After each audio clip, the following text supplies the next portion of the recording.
Teens and cell phones pretty much go hand in hand these days. Mobile phones ring, buzz almost constantly, even interrupting their sleep with late-night texts and calls.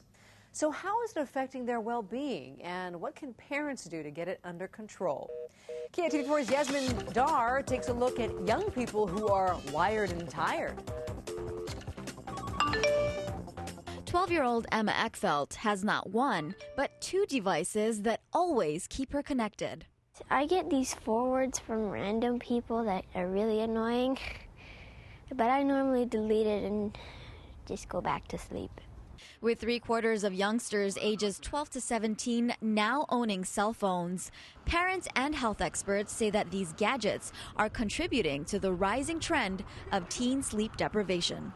Most teenagers only get about 6 hours or less of sleep a night, and I think what we often forget is sleep is as important as the air we breathe and the food we eat. Sleep deprivation happens, and then kids can't learn, they can't focus, they can't solve problems as well. They're more at risk to become depressed.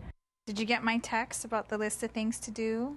Elizabeth Uehara, Emma's mother, noticed a change in the way she communicated with her daughter. It's got its good and bad things. We sometimes have a better relationship because instead of yelling at her about something, I can text her, what I need her to do. And then other times it's like trying to get her off the device is like pulling teeth.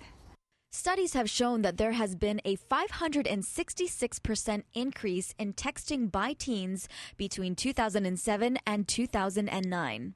In Hawaii and nationwide, kids as young as the age of 9 are already getting cell phones. A recent report by Nielsen Media Research shows that teens are sending and receiving more than 50 texts a day. 15% send or receive more than 200 a day. And even after 9 p.m., they are still watching TV, talking on the phone, or texting. I think it's more common now. It's new. It's kind of a new technology. They didn't teach us this in parent ed when I went to early childhood education classes for my kids. They didn't know, we didn't have these issues. So I think a lot of parents just have the same problem. And when parents do decide to give their child a cell phone, Dr. Patel has these words of advice.